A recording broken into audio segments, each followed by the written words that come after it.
encore plus d'impact et plus d'inspiration. C'est notre dynamique qui se poursuit. Si c'est votre première fois de nous rejoindre, je vous invite à vous abonner pour ne rien rater de la suite de cette aventure dans laquelle nous apprenons, nous appliquons et nous avançons ensemble. Nous avons encore choisi pour vous une personne de taille qui a beaucoup à partager avec vous. On va partager avec vous sur tout ce qui va vous aider à développer votre carrière, tout ce qui va vous aider dans le sens du leadership. Mon invité du jour, il est coach professionnel certifié, spécialisé en gestion de carrière et leadership. Il est également directeur général et directeur d'usine à Sogilub. Mon invité, c'est M. Oumar Doumbouya, qui est également promoteur de Odam Solutions. Bonjour, M. Doumbouya. Bonjour, M. Kamara. Bienvenue à cette émission. Merci. Alors, comme on le dit, c'est toujours un plaisir pour nous d'être là. Et surtout, n'oubliez pas, on s'apprête à avoir beaucoup de secrets de la part de M. Doumbouya. Le principe, il reste le même. On apprend, on applique et on avance ensemble. Si vous êtes prêts, on démarre.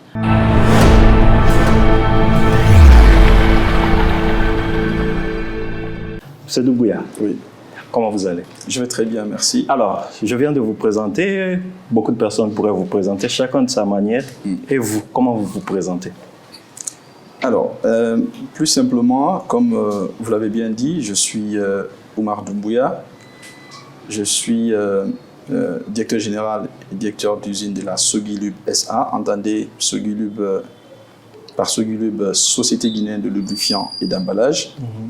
Du groupe Shell et Vivo Lubrifiant, basé en Guinée. Et à côté, comme vous l'avez dit, je suis le fondateur du cabinet Odam Solutions, spécialisé dans le coaching professionnel, à ne pas confondre avec le coaching en mode sportif.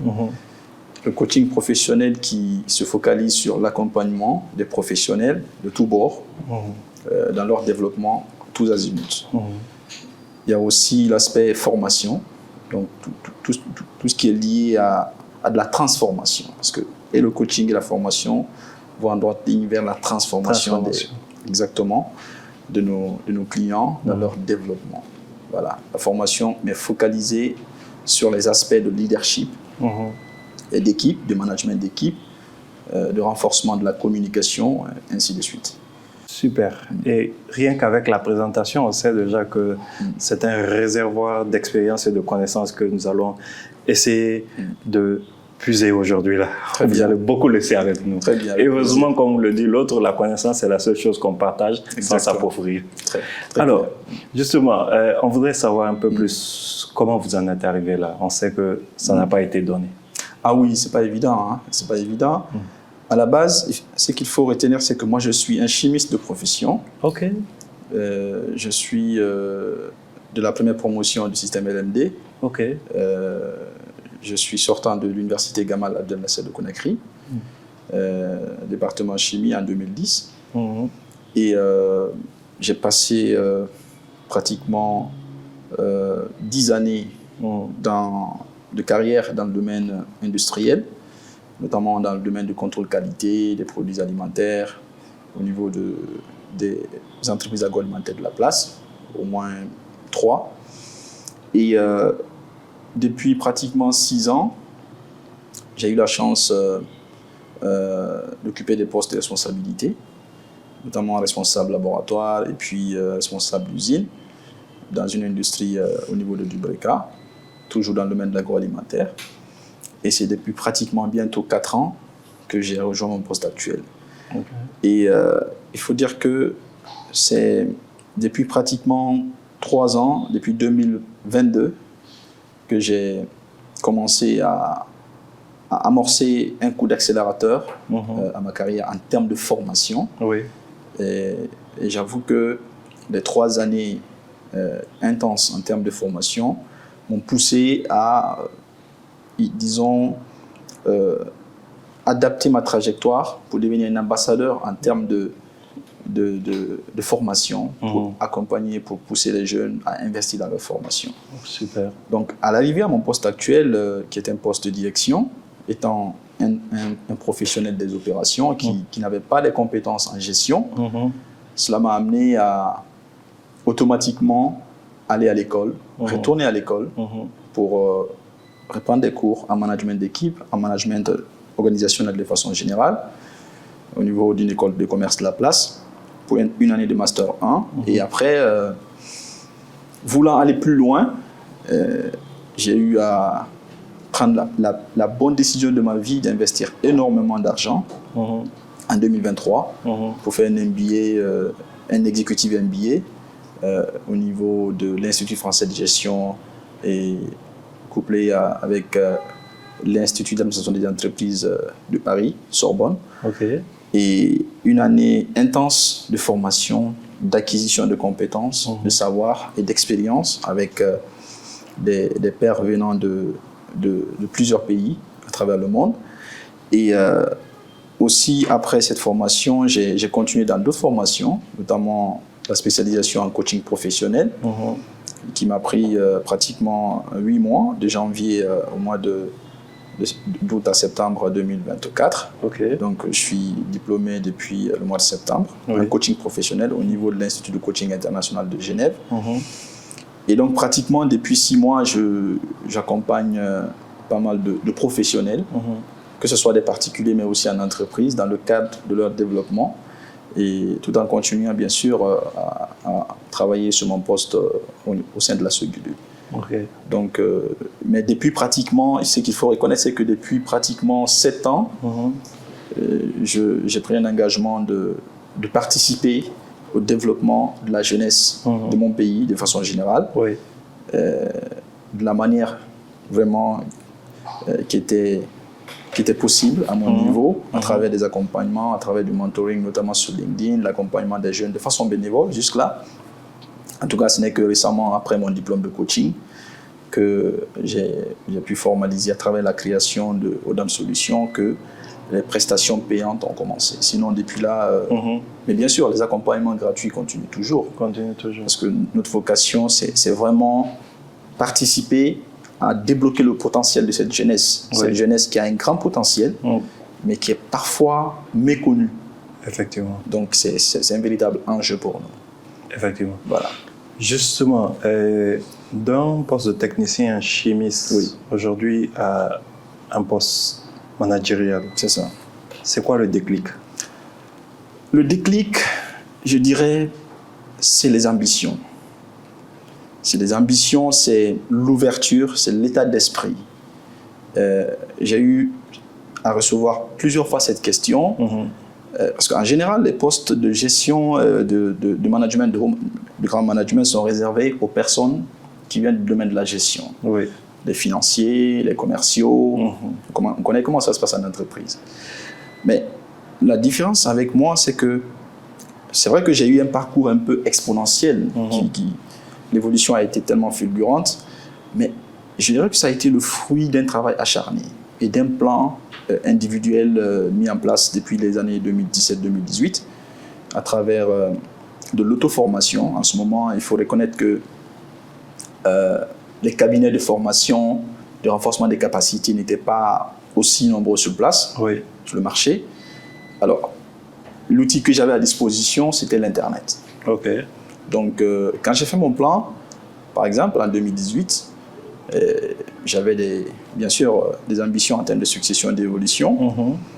Bien que les choses sont allées beaucoup plus vite que prévu, en tout cas estimé, je me suis mis à chercher les moyens de mes ambitions. Chercher les moyens. Exactement, à travers l'auto-formation, sur YouTube, sur tous les canaux sur Internet. Donc, j'ai appris un peu quelques techniques ça et là, mais aussi j'ai eu la chance au sein de l'entreprise dans laquelle je travaillais à cette époque d'être déjà dans le bain, dans la gestion des hommes. Donc, j'ai été choisi plusieurs fois pour assurer les intérims des différents responsables techniques au sein du département où je travaillais, ce qui m'a donné vraiment des bases parce que dans la gestion des hommes. Étant, en plus d'être un technicien, j'ai appris les basiques parce que ce n'est pas quelque chose de théorique. On n'apprend pas à gérer les hommes de façon théorique. Il y a beaucoup de variables. Exactement. parce que c'est l'aspect le plus difficile, la gestion des hommes, parce que chaque personne humaine est spécifique et spéciale. Ouais. Donc il faut acquérir des compétences et des qualités naturelles, mais aussi des qualités acquises au cours de la vie qui nous permettront vraiment de mener à bien une équipe vers un objectif. Et comme je l'ai dit, il faut avoir aussi le courage. L'autre secret, c'est le courage. Le courage d'admettre ses lacunes. Ok. Donc, quand j'ai été promu à ce poste actuel, avant cela, j'étais responsable d'une usine. Donc, je m'occupais de l'aspect technique, toujours un peu dans le cadre technique. Oui. Donc, le volet, c'était plutôt le pilotage des activités industrielles de l'usine, en gérant bien sûr tous les services techniques, production, laboratoire, maintenance, ainsi de suite. Quand j'ai été promu à ce poste, j'avoue que les premiers mois n'ont pas été faciles. Parce que pour quelqu'un qui n'a pas de compétences, pas de formation académique dans le domaine de la gestion, oui. Je prends l'exemple sur les finances, qui sont des aspects qui font fuir les non-professionnels du domaine, c'était très compliqué.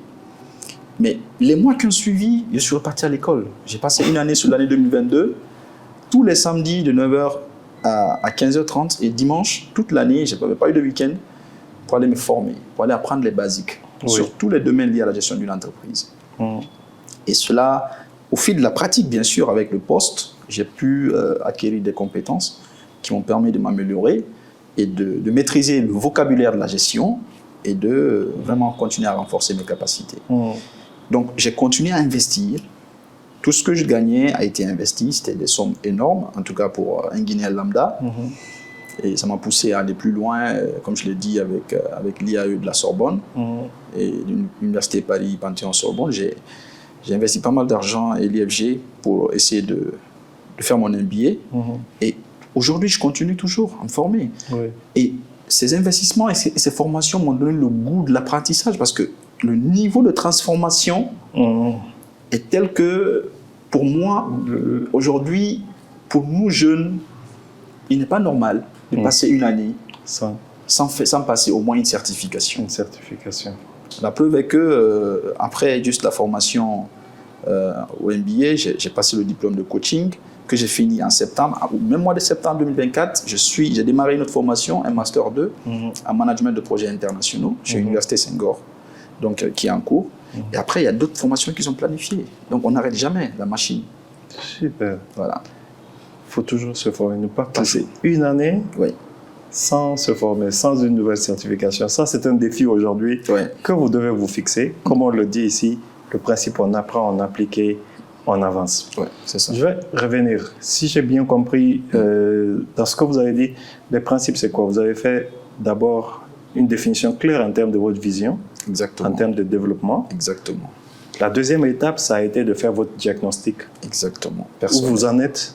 Il y a des opportunités sont venues, vous les avez saisies, mais à chaque moment, se faire son diagnostic. En me regardant moi-même, je sais que ici, c'est quelque chose qui ne va pas. Exactement. Et après, mettre un plan pour pouvoir se renforcer et se développer au fur et à mesure. Exactement. On va revenir un peu aux questions de gestion des hommes. Vous avez commencé, comme vous le dites, au niveau technique. Vous avez assuré plusieurs fois des intérims là-dessus avant, aujourd'hui, ce poste de directeur général. Selon vous, sur le tas, comme on aime à le dire de manière terre à terre, quels en sont les principes clés? La gestion des hommes, le principe de base, comme j'aime souvent le dire dans mes formations, c'est l'amour des hommes. L'amour des hommes. On ne peut pas gérer une équipe de façon efficace si on n'aime pas les humains, si on n'aime pas son prochain. Parce que c'est une question de cœur. En tout cas, je parle du vrai management. Et au-delà, on ne parle même pas de management, on parle de leadership. Parce que le management peut se résumer juste à la gestion courante des tâches. C'est-à-dire planifier les tâches, organiser et répartir les tâches avec les équipes. Ça, c'est l'organisation. La direction, la coordination et puis le contrôle. Mais le leadership, il va au-delà. Il s'intéresse à comment fédérer les équipes pour maximiser, disons, les performances, mais aussi pour leur aider à atteindre les meilleures versions d'eux-mêmes. Donc, ça va au-delà vraiment des activités pratiques. Donc, les défis sont énormes. Les défis sont énormes, il faut le reconnaître. Personnellement, j'ai fait beaucoup d'erreurs au début. Ces erreurs m'ont permis de capitaliser, ok, et d'améliorer pour essayer vraiment d'obtenir de meilleurs résultats. Il faut, comme je l'ai dit, aimer les hommes.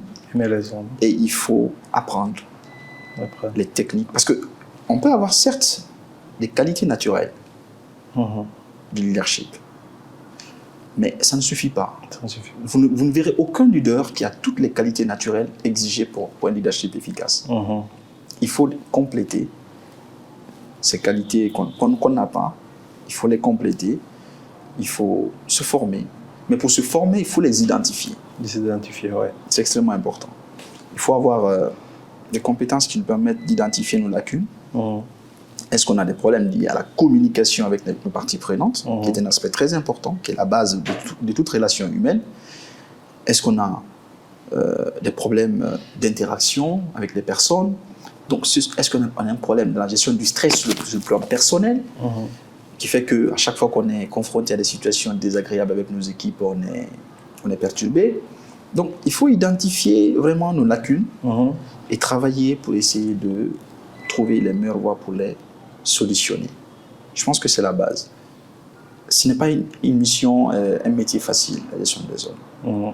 Mais avec la volonté, avec la capacité de se remettre en question, je pense qu'on peut atteindre des sommets. Ce qui n'est pas évident. C'est pas évident, mais avec l'abnégation, exactement, l'humilité. L'humilité, ce mot, je l'adore bien. Okay, mais c'est facile de parler d'humilité, sauf que dans la pratique, c'est très compliqué. Okay. Surtout quand on a une once d'autorité.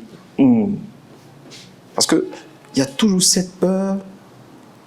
Est-ce que si je suis humble, mes équipes ne vont pas assimiler cela à de la faiblesse? Donc l'équilibre entre rigueur, humilité et aussi la capacité de se remettre en question soi-même, j'avoue qu'il faut de l'entraînement. Il faut de l'entraînement comme un sportif. Il faut de l'entraînement comme un maître du tai chi. Exactement. Ce n'est pas théorique, on ne peut pas dire avec juste un claquement de doigts. Je deviens humble. J'ai cette capacité dès demain de me remettre en question. Ce n'est pas facile.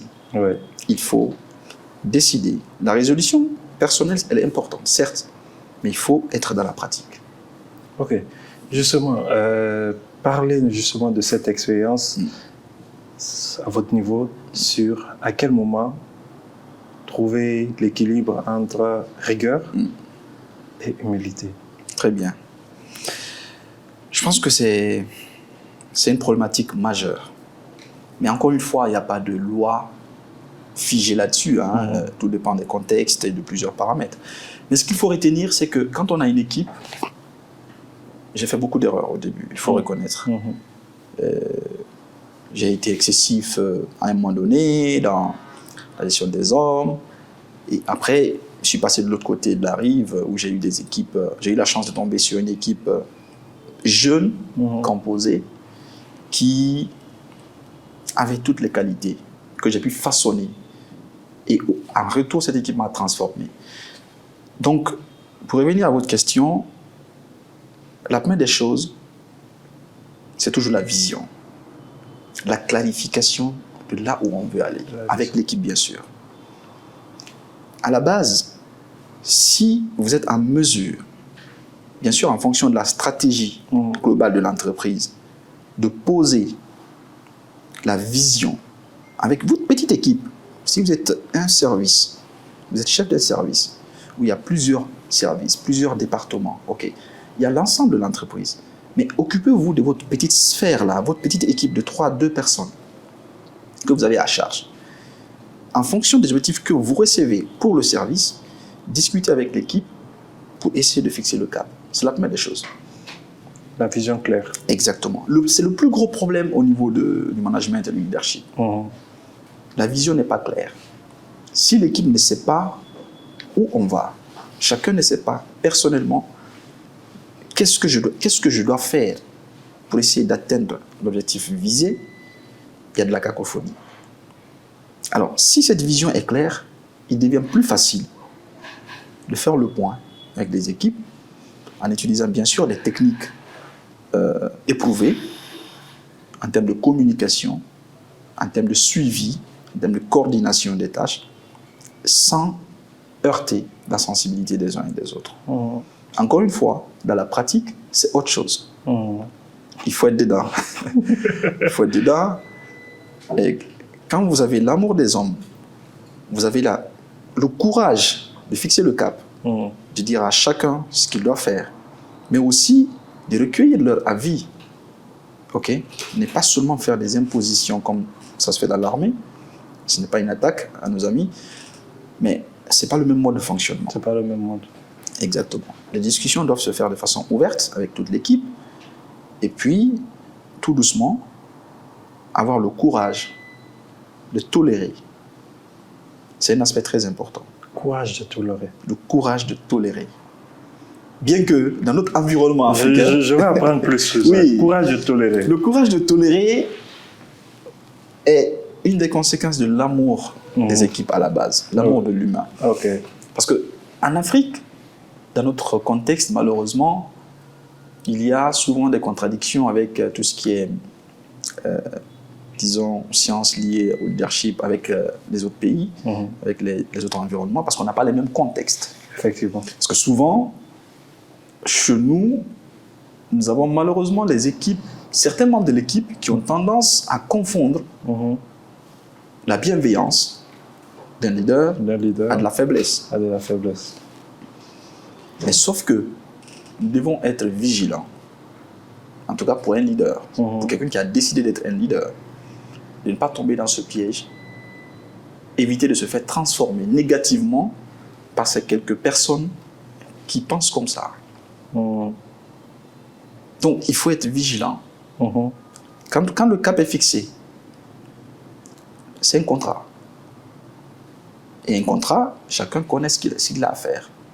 Donc le point régulier, à travers de la communication assertive, nous permet toujours d'être sur de bons rails. Tout ne peut pas être rose. Pourquoi j'ai parlé de tolérance? Parce qu'il y aura forcément dans l'équipe des personnes avec qui on n'aura presque pas de solution. À quel moment on le sait qu'on n'a pas de solution? À partir du moment où on hérite de certaines personnes. Parce que, vous savez, dans une équipe, dans une entreprise, malheureusement, c'est un regroupement de personnes qui viennent de plusieurs contrées. Et souvent, nos collaborateurs nous sont imposés, on n'a pas le choix. On ne choisit pas avec qui on travaille. Ce n'est pas nous qui décidons dans le processus de recrutement en général. Nous recevons des personnes de toutes parts. Et on vient d'ailleurs, si on est promu à un nouveau poste, on peut venir trouver des personnes anciennes qui ont fait des années. Donc c'est une sorte de, je dirais, d'héritage qu'on est obligé de gérer. Un peu comme on gère les héritages de nos parents, des bons et des mauvais. Donc, parfois, on a des équipes qui nous sont imposées, des personnes qui n'ont ni compétences, ni motivation, ni volonté de changer. Ni volonté de changer. Ni volonté de changer. Ok. Qu'est-ce qu'on peut y faire? La règle normale demande à ce qu'on se débarrasse. Mais sauf que dans certains contextes, on ne peut même pas se débarrasser. Donc, il faut faire avec. Il faut peut-être juste les responsabiliser moins. Et puis, au cas où vous êtes obligé de leur confier des tâches, vous êtes obligé de faire du micromanagement avec ces personnes. Comparativement aux personnes qui sont compétentes, mais aussi motivées, on peut facilement déléguer les tâches, même les plus importantes à ces personnes. C'est-à-dire des personnes qui sont ce triptyque-là, compétences, motivation et leur capacité de coopération. Parce qu'en entreprise, personne ne peut travailler en vase clos. On interagit toujours avec des collaborateurs, Effectivement. avec des parties prenantes. Donc, une personne, même si elle est compétente, elle est motivée, si elle n'a pas la capacité, l'esprit d'équipe, de pouvoir collaborer avec d'autres services, avec d'autres personnes, ça devient très compliqué. Donc, si on a identifié ces trois qualités chez une personne, et qui sont avérées, ce sont des personnes à qui on doit confier des tâches, même les plus importantes. Okay. Et nous, en tant que chef de service, on nous dégage du temps pour nous occuper d'autres choses en termes d'innovation, pour améliorer davantage. Après, il y a d'autres types de collaborateurs qu'on peut trouver, notamment les moins compétents, mais qui sont très motivés. Très motivés. À ces personnes, il faut identifier les lacunes, il faut les former. Et les former. C'est la formation. Un autre type, ce sont des collaborateurs, parfois qu'on peut trouver très compétents, mais malheureusement, ils manquent de motivation. À ces personnes, il faut appliquer du coaching. Parce qu'un leader doit avoir des compétences de coaching. C'est extrêmement important. Okay. Ça ne consiste pas à former. La nuance, elle est importante. Le coaching n'est pas de la formation. Il faut l'accompagner, il faut les accompagner pour identifier les lacunes. Pour identifier, pas les lacunes techniques, bien sûr, pour identifier les problèmes qui poussent ces personnes à être beaucoup plus démotivées et ensemble, sans leur imposer des solutions, les pousser à débloquer la situation eux-mêmes, à trouver les meilleures solutions adaptées à leur contexte. Okay. Parce qu'ils se connaissent, ils connaissent le problème mieux que quiconque. Donc, à ces personnes, il faut essayer de les aider à les pousser vers le déclic. Mais si on est leader, on doit avoir toutes ces compétences. Vous voyez un peu, ce sont un ensemble de compétences qu'il faut avoir. Qu'il faut avoir, effectivement. Maintenant, justement, en tant que leader, quelle approche avoir pour ces personnes-là que vous trouvez qui ne sont pas motivées, oui, mais qu'on sait qu'on a besoin d'elles parce qu'elles sont déjà là, oui, ou peut-être parce qu'elles-mêmes elles sont compétentes pour oui, avoir. Quelle approche avant d'arriver au stade où on dit bon, il n'y a rien à faire. Oui, bien sûr. Il faut l'utiliser moins. Exactement. Avant, de quelle approche faire pour pouvoir transformer que cette personne devienne un atout? Exactement. Et ce sont ces types d'approches-là, spécifiques en fonction des différentes personnalités que je viens de citer. Mais ça ne se fait pas aussi en une seule fois. C'est vraiment une certaine régularité. Oui. C'est vrai qu'il y a un seuil qu'il ne faut pas dépasser. Il y a une limite à tout. C'est vrai qu'il faut avoir des efforts. Parce qu'en tant que leader, pour moi, d'ailleurs, il y a plusieurs définitions en parlant de leadership, mais celle que j'adore le mieux par rapport à toutes les définitions, c'est quoi? C'est tout simple. Si vous vous identifiez en train de, ou bien avoir réussi à transformer une ou des personnes, quelles que soient leurs compétences, quelle que soit leur provenance, vous avez réussi à transformer ces personnes à travers, bien sûr, la bienveillance, à travers l'accompagnement, pour les faire transformer en de meilleures versions de leur personne. Une fois que vous avez réussi à faire ça, c'est que vous êtes devenu un leader. OK. Attention, la nuance, elle est importante. Justement. Je dis, quelle que soit l'origine et les compétences de la personne, quelles que soient ses capacités. Donc, la personne peut être une personne qui ne connaît absolument rien, ou bien qui n'a aucune volonté.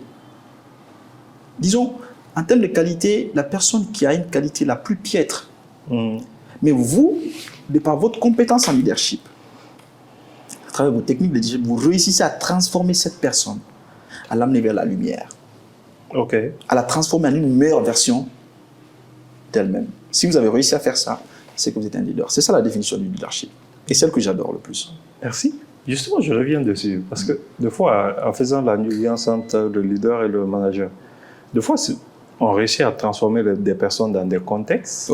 Pas forcément parce qu'on a appliqué des leaderships, parce qu'on a suivi tout un processus qui est déjà appliqué avec rigueur. Est-ce que c'est du leadership ou du management? Là, ça peut s'assimiler à du management. Tout dépend de la manière. Vous savez, il y a des personnes qui changent dans les organisations juste parce qu'on les impose de changer. Mais ce changement-là, si vous remarquez dans la durée, ce n'est pas un changement dans la durée. Parce que c'est un changement imposé. C'est l'une des différences entre le management et le leadership. Le management, consiste à gérer une équipe en utilisant l'autorité. Parce qu'un manager a une autorité. Une autorité qui lui est donnée par la direction. Mais si vous voulez toujours appliquer cette autorité avec vos équipes, avec vos parties prenantes, vous êtes un manager. C'est-à-dire, vous avez un objectif de performance à atteindre, vous fixez des objectifs aux équipes, vous les faites travailler à mettre une pression monstre, focus objectif. Mais alors qu'un leader, c'est une personne qui influence positivement, sans obliger les personnes. Oui. Il réussit à pousser les personnes à faire le mieux dans ce qu'ils font, à travers de l'influence positive. Donc c'est différent du management. Oui. Le management, c'est vraiment la règle classique. Pour faire un peu la nuance, on pourrait utiliser par exemple le management transactionnel, ça c'est le management pur, ou le management transformationnel, qui peut être assimilé au leadership. OK. Une façon de bien nuancer un peu les deux. Donc, transactionnel plus management. Plus classique, les opérations, les activités, transformationnel plus leadership. Dans ce cas, vous en tant que directeur général, aujourd'hui, à quel moment vous sentez que vous avez besoin de prendre ce côté de manager avec l'autorité pour faire avancer? Très bien. À quel moment vous dites, parce que dans la gestion au quotidien, toutes ces notions de leadership peuvent paraître subjectives. Exactement. Et ça prend du temps. Oui. Pendant qu'en entreprise, nous avons des résultats. À quel moment vous faites la part des choses pour dire, bon, là, on va mettre un peu une pause, bien sûr, sur l'autorité? Exactement. Ça revient toujours à l'une des questions que vous avez posées, qui est l'équilibre. Comment trouver cet équilibre entre la rigueur et la bienveillance. Oui. C'est toujours le cadre posé. Tout dépend du contrat posé à la base. OK. Encore une fois, si tous les termes du contrat sont clairs, quand je parle de contrat, je parle de contrat moral. Je parle de tout ce qui est disons, champ d'action, d'abord de l'équipe de façon générale, mais aussi des membres. Chacun connaît ce qu'il a à faire en entreprise, c'est clair. Oui. Il y a la fiche de poste, il y a tous les détails. Mais d'ailleurs, tout ne peut pas être écrit dans les fiches de poste. Vous verrez dans toutes les fiches de poste que vous retrouvez, il y a toujours une phrase. Oui. Tout autre. Exactement. Fonction ou tâche. Exactement. Donc, ça amène à de la flexibilité qu'on soit entrepreneur, qu'on soit employé, c'est la même chose parce que tout se résume au travail. Voilà. Donc, quand on a les règles qui sont fixées au début, il est très facile de recadrer. OK. Mais vous ne pouvez pas recadrer un collaborateur si vous n'avez pas les bases. Si vous ne lui avez pas dit, voilà la direction, voilà ce qu'il faut faire, ainsi de suite. Si ce contrat moral n'existe pas, sur quelle base vous allez recadrer? C'est comme quelqu'un qui fait un audit. Il le fait sur la base d'un référentiel. D'un référentiel qui sont les procédures. Exactement. C'est ça, il évolue. Il faut que tout soit clair. Et malheureusement, c'est ce qui manque. Surtout chez les PME, au niveau des PME, nous avons cette difficulté-là. Même quand vous avez une toute petite entreprise, essayez de mettre des procédures de fonctionnement, la vision. Si vous avez un seul collaborateur, expliquez-lui comment vous voulez fonctionner. Et ça évite beaucoup de situations. Il faut avoir le courage de sanctionner quand il faut. Oui. Ne pas tomber aussi dans la passivité. C'est extrêmement important. Le courage de tolérer, le courage de sanctionner. Tous les deux. Vous avez dit les deux. Tous les deux. Ça dépend des contextes. Oui. Ça dépend des contextes. Parce que la sanction doit être l'étape ultime. Je ne veux pas, en tout cas moi, personnellement, dans mon parcours, au fil des années, je me suis rendu compte que le leadership reste et demeure la meilleure voie, la meilleure technique pour gérer efficacement une équipe pour atteindre un double objectif. C'est vrai que les entreprises, certaines, ne s'intéressent pas trop au développement de leurs collaborateurs. C'est plutôt les performances qui les intéressent. Oui. Mais sauf qu'aujourd'hui, la tendance au niveau du marché, du travail, mais aussi au niveau des entreprises, nous montre que l'un des aspects de la marque employeur et qui attire les talents dans une entreprise, c'est cet aspect-là. Oui. En général, il y a tellement de mouvements dans les entreprises, des allers-retours, des nouveaux qui viennent, des anciens qui partent. Mais la plupart de ceux qui partent ne quittent pas forcément l'entreprise. Selon plusieurs études, les gens quittent les managers. Mais sauf que c'est un phénomène méconnu ou, bien sûr, peut-être qui n'est pas une priorité pour les directions d'entreprise. Il y en a aussi qui ont du mal à détecter ces problèmes-là. Quels sont les managers, les directeurs qui n'ont pas les bonnes qualités de leadership pour mener à bien les équipes vers les objectifs-là. C'est extrêmement important. Donc, l'idée, c'est d'amener les leaders, des managers leaders, c'est d'être un manager leader. Voilà, c'est le mot. Combiné. La combinaison des deux. La pièce à deux revers. Exactement, parce que, comme tu l'as dit, comme vous l'avez dit, excusez-moi, allez-y. Il y a les objectifs de l'entreprise qu'il ne faut pas oublier. C'est la priorité des priorités. Le focus, c'est sur les objectifs. Mais sauf que, il ne faut pas aussi oublier les collaborateurs. Effectivement. Il faut aller avec les deux. J'ai tendance à dire souvent que le leadership, c'est essentiel. Oui. Mais quels que soient tous les efforts qu'on mettra en place dans le milieu entrepreneurial, en tout cas, c'est pour créer ces résultats. Exactement. Et si à terme, ce résultat n'est pas là, ouais. Ça veut dire qu'il y a un problème. Il faut aller vers l'approche qui donne des résultats. Exactement. Peut-être que, même si on ne l'aime pas, l'approche Machiavel peut... Non, pas du tout. Elle est vraiment à proscrire. En tout cas, de mon point de vue, Okay. Cette approche est à proscrire parce que toutes les études ces derniers temps dans ce domaine-là montrent que cette méthode-là, elle peut certes avoir des résultats temporaires, mais dans la durée... Temporaire. Alors qu'une entreprise, c'est la pérennité, c'est la vision, c'est le long terme. Alors, comme je l'ai dit, la meilleure idée, c'est de concilier les deux. C'est de concilier les deux. Ouais. Mais ce n'est pas évident dans la pratique, j'avoue. C'est pas du tout évident dans la pratique. Pas du tout. C'est pas du tout évident dans la pratique. Pas du tout. Faites beaucoup de... Il y a beaucoup d'exemples qu'on peut trouver, hein, des grands leaders, des gens qui appliquent vraiment le leadership pur et dur, comparativement aux entreprises qui sont vraiment dans le focus sur les performances. Et vous voyez carrément la différence.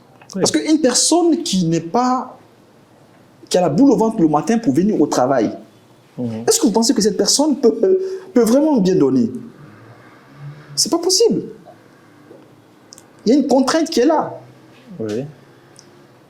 Il ne faut pas dorloter les personnes, certes. C'est pourquoi les règles doivent être claires. Mais il faut être humain. Il faut avoir du temps pour eux. Il faut que le feedback soit à 360 degrés. Vous ne devez pas être celui seulement qui donne des instructions, qui donne du feedback, surtout des feedbacks constructifs à règle générale. Il est recommandé, par exemple, sur 6 feedbacks à donner. J'entends par feedback constructif, feedback négatif. Suite à une erreur, une faute commise par un collaborateur qu'on veut recadrer. Oui. Le contraire, c'est le feedback positif, c'est-à-dire les compliments et tout ça. La tendance, la règle est que sur 6 feedbacks, il faut s'évertuer à ce qu'au moins les 5 ou les 4 soient positifs. Contre un feedback constructif ou négatif. Oui. Okay. Mais aussi, il faut avoir le courage de recevoir des feedbacks de ce collaborateur. Okay. C'est extrêmement important, ce qui n'est malheureusement pas le cas dans la plupart. On est en mode classique. La tête voilà. C'est super intéressant parce qu'à chaque fois que nous voyons le leadership, toutes les techniques qui sont développées, des exemples en termes de résultats qui ont été donnés, Oui, on voit que c'est quelque chose de très puissant. très. Mais au quotidien, souvent on se heurte. Comment j'intègre ça au quotidien dans mes activités courantes pour que ces aspects soient intégrés? Oui. Donc je voudrais que vous partagiez un peu quelles sont les activités que vous intégrez dans la routine de l'entreprise, dans la culture d'entreprise, pour s'assurer que ce leadership soit cultivé. OK. Sur cette question, on va parler un peu de quelques rituels managériaux liés au leadership. Comme je l'ai dit, vous êtes une entreprise, vous êtes un leader, vous êtes un manager, vous avez une équipe. Le cap est fixé, la vision est là, tout le monde sait où on va, tout le monde a ses responsabilités, tout est clair. Dans le fonctionnement quotidien, comment je fonctionne le matin, quand je viens, c'est passer dire bonjour. Passer du bonjour.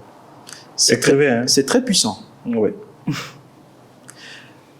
Vous savez, malheureusement, il y a pas mal de chefs d'entreprise qui ont ce défaut-là, mais qui est très dangereux. L'esprit de supériorité. Il faut avoir ce courage de se rappeler à chaque fois que nous sommes des humains avant tout. Malgré les différences que nous avons dans la vie, qui sont normales, bien sûr. La vie est régie ainsi. Quand vous venez le matin, en tout cas c'est ce que moi je fais, je passe dire bonjour à tout le monde. C'est une routine. Ça devient un rituel. OK. Vous n'avez pas besoin d'aller dans le détail de la vie des gens, mais cherchez au moins à comprendre comment ils vont. Les gens de votre équipe, cherchez à connaître comment ils vont. Est-ce qu'ils sont en forme? C'est extrêmement important, c'est quelque chose de puissant. Dans les activités quotidiennes, ayez le courage de dire merci quand il le faut. Ne soyez pas un manager qui soit là seulement pour réprimander quand ça ne va pas. C'est des petits gestes qui comptent. Il n'y a pas que l'aspect financier qui motive un collaborateur. Oui. Parmi les carburants motivationnels, il y en a énormément. La reconnaissance est un des aspects les plus importants. Et qui ne coûte pas grand-chose. En tout cas, ça n'a pas de valeur pécuniaire. Ouais. Même si quand c'est pécuniaire, on aime bien. Exactement. Bien sûr. On aime le prix. C'est le nerf de la guerre. L'argent, c'est la base.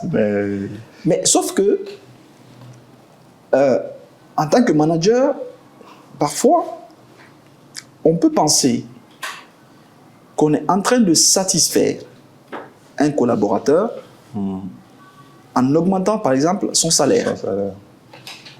Mais si on augmente sa satisfaction sans diminuer son insatisfaction, c'est qu'il y a un problème toujours. OK. Qu'est-ce que je vous dis? On peut augmenter le salaire d'un collaborateur. Vous êtes directeur, vous avez des services.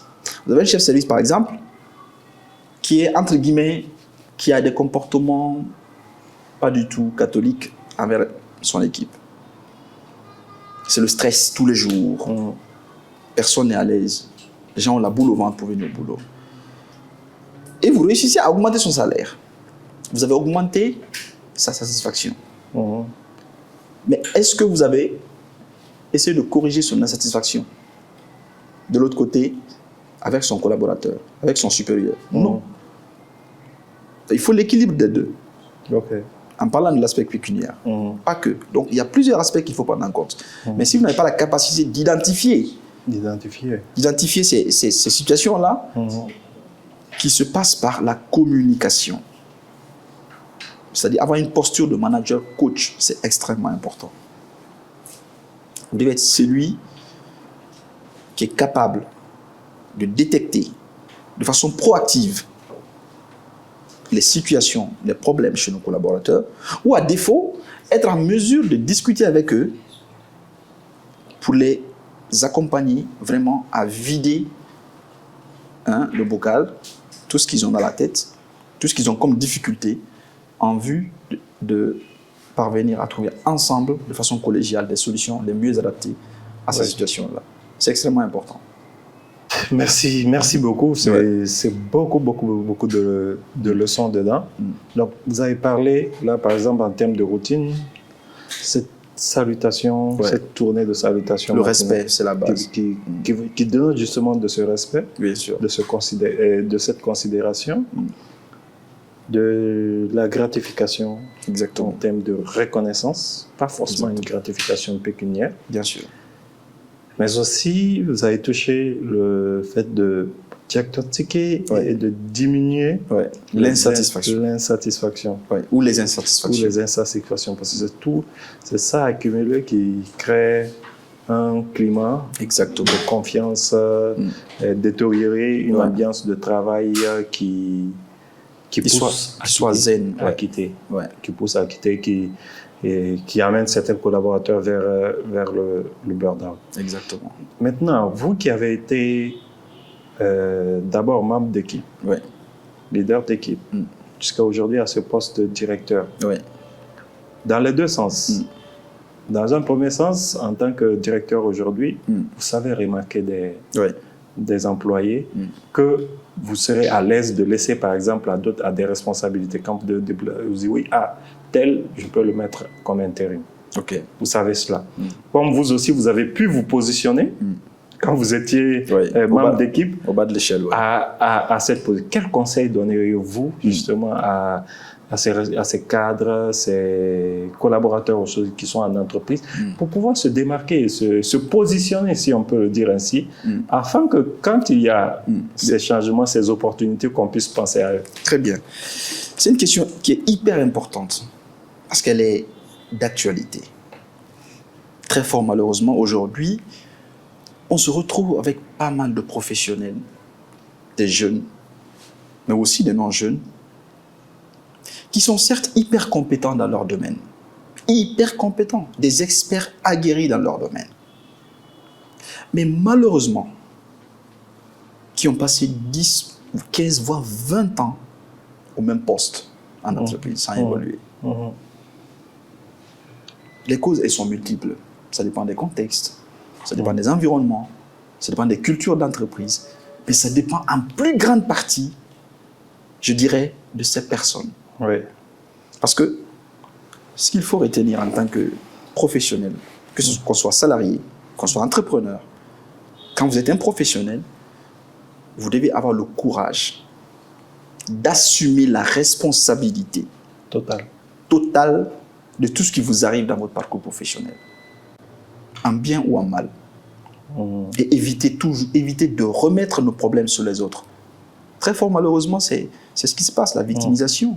Vous discutez avec des gens en entreprise, ah non, ils sont contre moi, la direction ne m'aime pas. Mais toi, en personne là, qu'est-ce que tu as fait pour ton développement? Pour être aimé. Exactement. Il y a beaucoup d'études qui ont été faites dans ce domaine qui ont identifié les domaines ou les astuces qui nous permettent d'évoluer professionnellement en entreprise. Et je vais vous décevoir que les compétences techniques ou la performance ne sont pas souvent les aspects les plus... Le premier critère. Exactement. C'est vrai que bon, c'est la base, c'est la performance. Il faut être performant. On ne va jamais dire le contraire. Dans tout ce que vous faites, faites-le bien. Quand vous avez signé un contrat pour une activité, faites bien votre travail. Mais ne vous arrêtez pas là, allez au-delà. Il faudrait que vous ayez la capacité de soigner votre image. Il y a ce qu'on appelle la technique de la paille. C'est un sigle en anglais. P-I-E. P pour performance. I pour image, et E pour exposure, exposition. La performance dans PIE, je ne vais pas rentrer dans les pourcentages parce qu'il y a beaucoup de débats, beaucoup de polémiques par rapport à la technique, occupe une frange pas trop importante. Mais vous avez l'image. L'image, c'est quoi? Qu'est-ce que vos collaborateurs pensent de vous? À chaque fois qu'on prononce votre nom dans l'entreprise, quelle est la première image qui vient dans la tête des gens de vous? Quelles sont les impressions que les gens ont de vous? Vos parties prenantes, votre supérieur hiérarchique, qu'est-ce qu'ils pensent de vous? Quand je dis de vous, de votre compétence, de votre motivation, mais aussi de votre niveau de coopération. C'est extrêmement important. Après, la partie la plus importante, exposure, votre exposition dans l'entreprise. Ça va au-delà même de l'image. Parce que c'est la crème de la crème. C'est-à-dire vos impressions aux yeux des personnes les plus importantes qui sont à même de participer, de donner un boost à votre carrière. Qu'est-ce que le chef de votre chef pense de vous? Qu'est-ce que les directeurs qui sont au même niveau que votre N+2 pensent de vous? Mais aussi, les personnes qui sont au même niveau que votre responsable hiérarchique direct pensent de vous. Encore une fois, quand je dis la pensée, je parle bien sûr de votre niveau de compétence, votre niveau de motivation, d'engagement, mais surtout votre niveau de coopération. Et c'est là où le bas blesse, malheureusement. Vous avez des personnes très compétentes, qui sont bien, mais qui ont des idées. Ah non, moi je viens, je fais mon travail, je n'ai rien à faire avec les autres. Ils sont dans leur bureau. Ils ne disent même pas bonjour aux gens. Et dans la collaboration, tout le monde se méfie d'eux. Quand les gens sont prêts à les envoyer un mail obligatoire, les gens ont peur, ils ont même peur. Parce que la réponse, soit il fait le mort, comme s'il n'a pas vu le mail. Des personnes qui se croient au-dessus de tout le monde parce qu'ils sont, entre guillemets, compétents. Mais aucune entreprise ne veut des personnes qui viennent foutre dans son équipe. Entre guillemets. Excusez-moi du terme. Donc, c'est un aspect qui est hyper important. Si vous faites la part des choses, ce sont ces points-là qui boostent et qui nous permettent. Parce que dans la plupart des grandes entreprises, des multinationales et tout, il y a un système. Il y a un système, par exemple, d'évaluation des performances et tout ça, qui sont bien structurés, qui n'ont rien à voir avec la complaisance, parce que ce n'est pas une seule personne qui décide, qui évalue. C'est une chaîne. Alors, il se trouve que ce n'est pas seulement votre responsable qui vous évalue. Et l'évaluation annuelle, par exemple, ne se fait pas seulement sur la base des objectifs assignés. Seulement en début d'année. Tout ce que vous faites en entreprise est évalué tous les jours. Si vous n'avez pas ce mindset-là, cet état d'esprit, de savoir que tout ce que vous faites est surveillé de près ou de loin, que vous soyez seul, que vous soyez avec d'autres personnes, il y a une possibilité d'évaluer tout ce que vous faites. Alors, si à la fin de l'année, ce collège se réunit pour faire les évaluations, même si votre responsable vous a bien évalué, mais si vous avez eu à vous comporter mal dans les interactions avec les autres collaborateurs des autres départements, il va de soi que votre notation ne pourra pas être validée. Pourquoi le niveau d'exposition est très important? Parce qu'en règle générale, selon la configuration de la plupart des entreprises, on sait que, en général, ce n'est pas notre responsable direct qui a le pouvoir de nous augmenter en salaire, de nous propulser.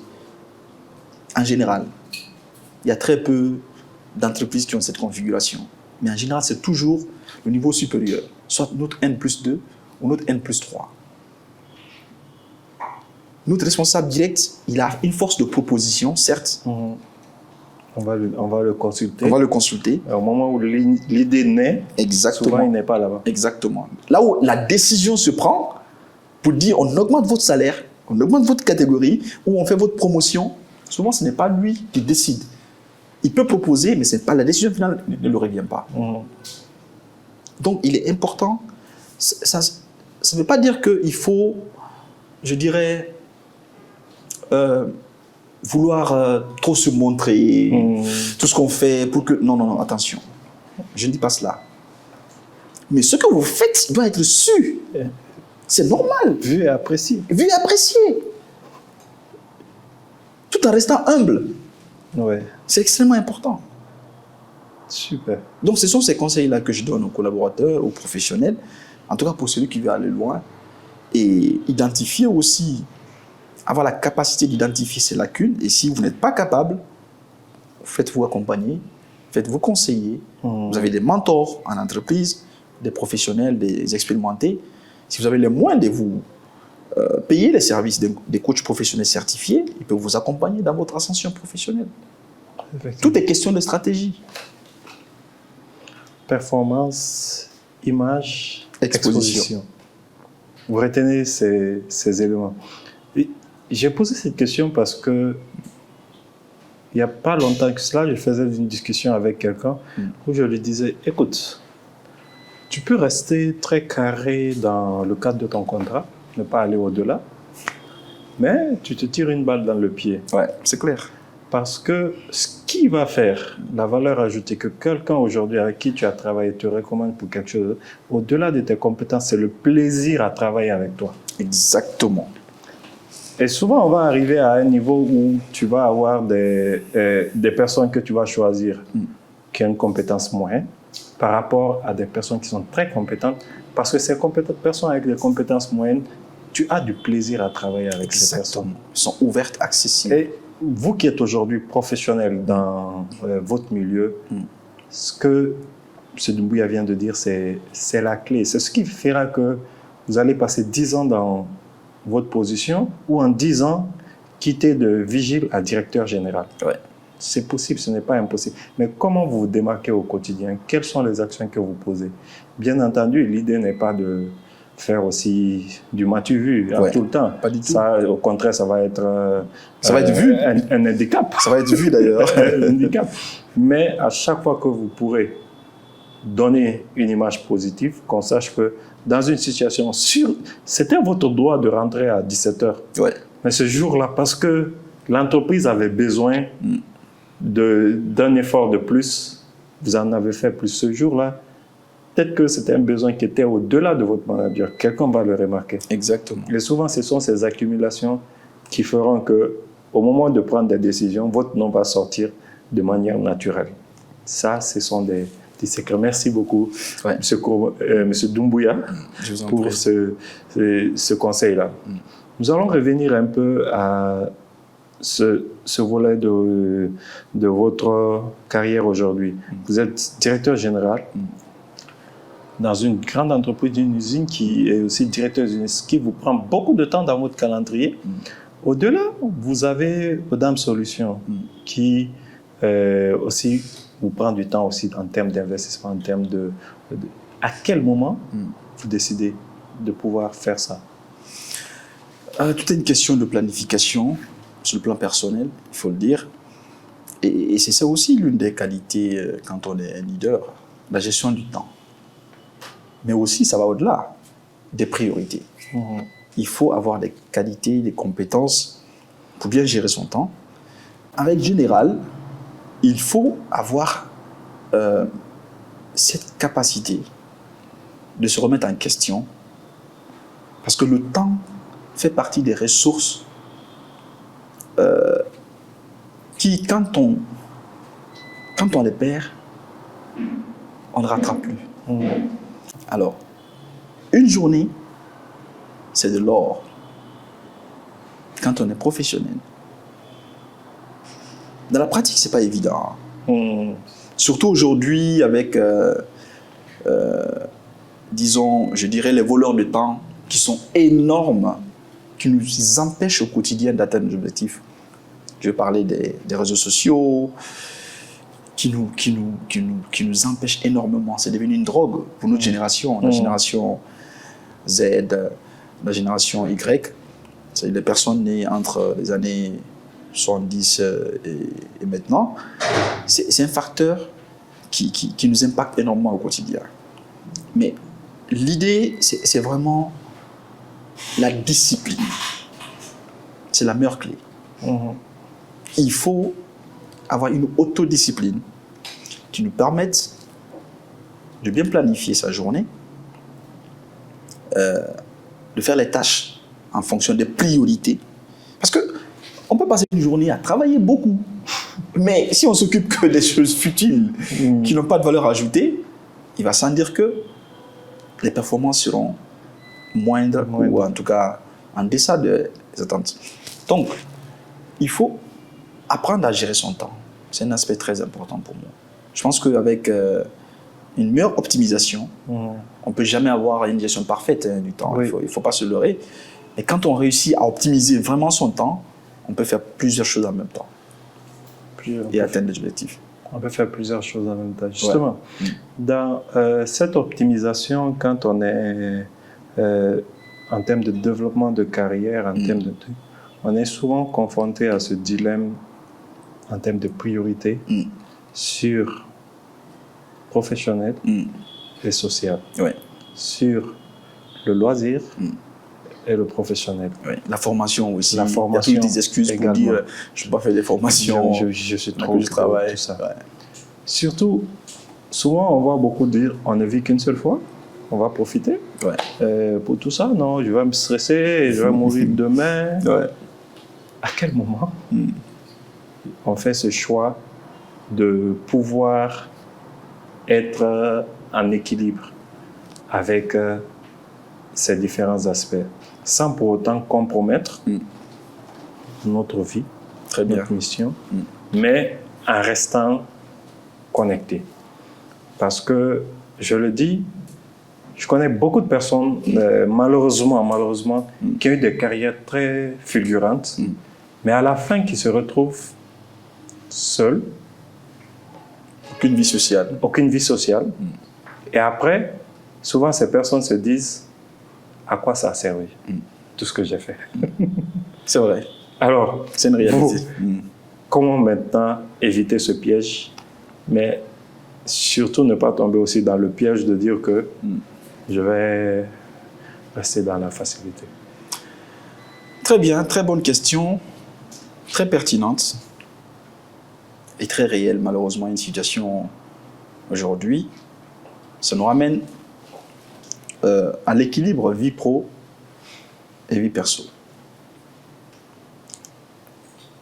J'avoue que c'est pas évident.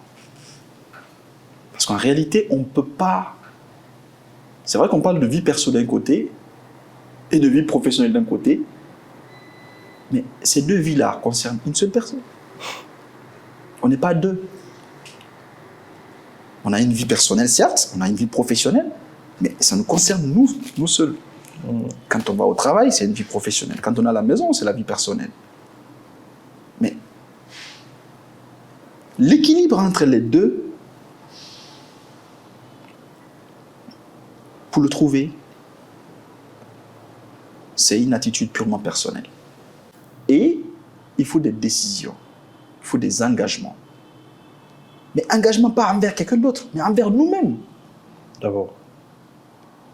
Je prends un papier, je m'engage à faire ceci, à faire cela cette année. Donc l'équilibre vie pro-perso aussi fait partie de ces engagements. Parce que vous avez touché les conséquences. Certaines des conséquences. Il y en a plusieurs. Parce que ça peut aller jusqu'à la dépression. Oui. Vous avez touché l'aspect social. Mais ça peut aller jusqu'à la dépression, le burn-out. Ça peut être une pathologie. On peut atteindre beaucoup de maladies. Quand on n'a pas de compétences, on n'a pas de qualités, on n'a pas de l'information pour arriver à cet équilibre-là. Le plus important, après la prise de conscience, c'est les actes. Rien que les actes. Il y a quelques mois, personnellement, j'ai eu la chance. Ce que vous dites est tellement vrai que j'ai fait le constat moi-même, pour mon cas personnel, à un moment donné. J'ai remarqué qu'avec ma petite famille, ma femme et mes 3 enfants, que je n'arrivais pas du tout à trouver du temps pour eux. Et un jour, quand je faisais mon MBA, j'ai eu un choc quand j'ai été interpellé par mon petit garçon. Il avait 5 ans à l'époque. Parce qu'il fallait faire des nuits blanches. Il fallait entre guillemets, j'aime pas trop le terme, mais c'est ça la réalité. Il fallait se sacrifier. Parce que quand on est professionnel, en même temps, faire des formations qui sont très exigeantes, à un moment donné, il faut des nuits blanches. Et pas le choix. Pas de choix. Et à la maison, quand je suis au boulot, je suis au boulot. Quand je suis à la maison, au lieu de passer du temps, mais du temps de qualité avec la famille, je suis en train de bosser. Un jour, mon garçon vient. Papa, toi, tu n'as jamais notre temps. Si tu n'es pas là, tu es au boulot. Quand tu es là, tu es avec ton ordinateur en train de travailler. Ça fait longtemps que tu ne nous as pas envoyé jouer.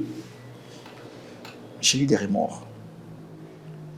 À un moment donné, je me suis fait coacher par un ami de promotion avec qui j'ai fait la formation en coaching. On a fait quelques séances de coaching et on est arrivé à des plans d'action que moi-même j'avais identifiés. Des petites choses, mais qui font la différence. Parce que souvent, c'est dans le détail là qu'on fait la différence. Des petites choses, des petites actions qu'on néglige. Ce plan d'action, c'était quoi? Dans un premier temps, je me suis fixé un objectif journalier de passer tous les jours 1 heure avec ma petite famille après le boulot le soir. Mais quel temps? Ce temps-là doit être un temps de qualité. De qualité. Pas être avec eux et être sur mon téléphone, sur TikTok, sur Facebook, sur LinkedIn. C'est pas du temps de qualité. Tu as ton enfant dans la main, vous êtes en train de jouer, mais tu n'es pas branché sur ton enfant. C'est pas du temps. C'est-à-dire, c'est la même chose que si vous n'étiez pas là. Mais dans la semaine qui a suivi, dans la pratique, je me suis rendu compte que les 1 heure là n'étaient pas réalistes pour moi. J'allais vous demander comment vous faites. Alors, lors des séances suivantes, le coach est revenu, mon coach, un ami, est revenu sur les résultats. Parce que c'est comme ça que ça se passe, le processus, le cycle de coaching. C'est un voyage de transformation. On essaye, on adapte. Quand c'est bon, on continue. Quand c'est pas bon, on change, et ainsi de suite. Donc, je suis revenu à 30 minutes. J'ai redescendu la barre un peu plus bas. Et j'ai réussi à maintenir ce cap-là. Plus un objectif d'une sortie tous les mois. Au minimum, une sortie avec ma petite famille pour aller s'amuser, se promener, aller en famille, quelque part, dans la grande famille, à une cérémonie. En tout cas, une sortie par mois. J'ai même fait beaucoup de sensibilisation là-dessus avec mon réseau sur LinkedIn, mes abonnés. J'ai fait des posts là-dessus. Une façon de sensibiliser les professionnels qui occupent des postes de responsabilité, parce que quelqu'un qui a un poste de responsabilité ne travaille pas 8 heures sur 24. Non. Même quand il est en train de dormir, je dirais qu'il est en train de travailler. Parce que la responsabilité est tellement immense que parfois, on n'a même pas de vie. Donc, si on n'a pas le courage d'éviter de se faire toujours des excuses pour dire « Ah non, j'ai trop de choses à faire » et de redescendre sur terre, d'optimiser son temps et prendre des décisions radicales, à un moment donné, on va arriver à ce que vous avez énuméré au début. C'est extrêmement important. Tout est question de décision. L'équilibre vie pro-perso se règle de façon personnelle. Votre entreprise a beau instaurer des mesures pour améliorer cette work-life balance. Si personnellement vous n'avez pas d'engagement envers vous-même pour essayer d'améliorer votre vie, vous n'irez nulle part. C'est ça la solution. Super. Donc, prendre cette décision, d'abord, et agir. Agir. Agir et agir. Et l'autre chose peut-être que je vais ajouter, c'est que on pourrait toujours trouver des excuses. Ça ne serait très facile de tout le temps de trouver Très des facile. excuses de ne pas. C'est de ne pas instinctif le chez faire. nous. Hein. Mais tant qu'on se dit que c'est une nécessité aussi nécessaire que de développer sa carrière, faire ça, Ouais. on devra le faire. On ne peut pas tout sacrifier à la fois. Exactement. C'est comme les formations. Oui. Vous trouvez pas mal de professionnels aujourd'hui qui se plaignent toujours. Ah non, je veux bien faire un master, je veux bien faire un MBA, mais j'ai pas le temps. Mais est-ce ceux qui sont dans les mêmes conditions que vous qui arrivent à le faire? Trop. Est-ce que vous êtes plus que ces gens-là? Mhm. Mais au contraire, c'est eux qui sont plus que vous parce qu'ils ont accepté de souffrir. Et à un moment donné, vous allez voir que ces collaborateurs-là, qui ont investi du temps, de l'argent et de l'énergie dans leur ascension, dans leur développement, Mhm. font une évolution exponentielle. Exponentiel. Ouais. Et après, vous vous posez des questions, comment ils ont fait? Et après, Ils ont investi. vous êtes jaloux. Chercher à savoir des forces, des raisons surnaturelles pendant que Exactement. la base est là. On revient toujours dans la victimisation. Ah non, moi, parce que je suis tel, parce qu'on ne m'aime pas, c'est pourquoi lui, mon ami, a eu la promotion. Merci beaucoup. C'est tellement intéressant, on aurait pu passer des heures et des heures, mais on doit respecter les contraintes du temps, justement, Très pour bien. que nos abonnés puissent faire d'autres activités aussi. Bien sûr, bien sûr. Il faut gérer le temps, il faut On ne voulait optimiser. pas les garder trop longtemps. Il faut optimiser Mais le temps. avant de partir, je voudrais vous demander de fixer cette caméra, de vous adresser à ce jeune aujourd'hui qui pourrait se sentir perdu, soit qui vient de commencer dans le milieu professionnel ou qui veut partir dans le milieu professionnel. Quel conseil pouvez-vous lui donner pour pouvoir, en quelque sorte, se galvaniser et se démarquer afin de pouvoir réussir? La première des choses consiste à savoir où on veut aller. C'est très important. Dans 2 ans, dans 5 ans, dans 10 ans, voilà ce que je vise. L'étape suivante, c'est d'identifier son potentiel. Qu'est-ce que j'ai comme compétences? Quelles sont mes forces? Et mettre le focus sur ces forces-là. Les faiblesses, j'aime pas appeler faiblesses, plutôt les axes d'amélioration. Certes, il faut travailler dessus, identifier des axes d'amélioration, bien sûr en lien avec la vision, l'objectif qui a été fixé. Il faut mettre des plans pour essayer de combler les différents gaps.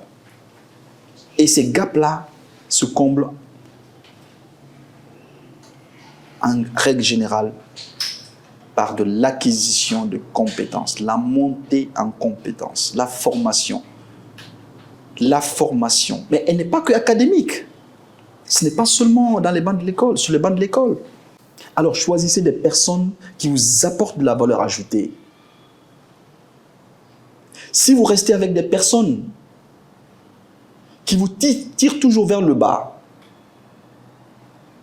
ça va toujours impacter votre confiance et votre estime de soi.